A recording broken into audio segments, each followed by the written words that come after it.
Should you focus on the number that is sitting there staring back at you when you jump on the scales? The problem we've got here is that it can lead to certain behaviours that become obsessive. We have a number there which doesn't take into account so many different things. So you jump on it during the week. Chances are you weigh yourself the same time every week. That's cool. I've seen people weigh themselves a couple of times a week. I've seen people weigh themselves exactly the same time every day. Now, when we look into different training plans, you're going to have different days. Now, these days are going to manipulate something that affects your weight. You have a hard training session. You may have some inflammation and water retention, things like this. You have a very, very long training session. Now, your body is going to need calories to recover.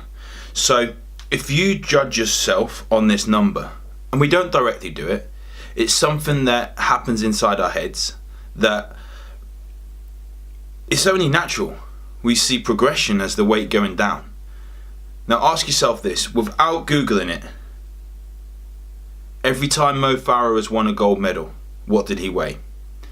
Every time Chris Hoy won his gold medals, what did he weigh? Same with Bradley Wiggins. When Wiggins and Froome won the Tour de France, how much did they weigh? Do you know these? Or do you know the fact that they got results? Every single time someone gets a result, did it matter what they weigh?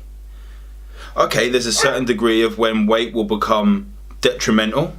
If you're holding a lot more weight than you need to be when you're going up these climbs, then yeah, it's going to affect you a bit.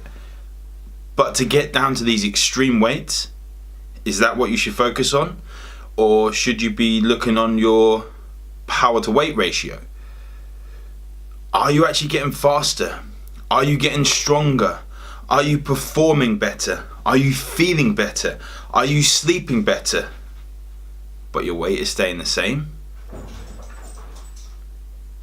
Is this something we need to focus on? When you look at elite athletes, the things they're going to have in common are some of the traits they have in their nutrition planning. With these elites, the people that don't stay elite for very long are the people that will be so obsessed with the weight that it affects other places in their lives. Now, it's not a bad thing to weigh yourself every now and then. I'm not saying that at all. It's not a bad thing to want to weigh a little bit less. I'm not saying that at all. What I'm saying is that when I work with clients, we focus on performance. When you focus on performance, a side effect is you drop fat 90% of the time. If you focus on fat loss, one of the biggest side effects you get is your performance goes from here and plummets. Do you really want that as an athlete, as a dedicated athlete? Do you want your performance to suffer, your life to suffer, your immune function to suffer, feel crap, sleep like crap? I really don't think you do. So why focus on one little thing that doesn't take into account how you've trained, how you've hydrated, what you've eaten?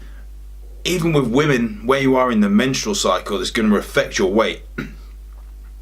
Please, I know it sounds easy. Do not judge yourself on what that number on the scales shouts back at you.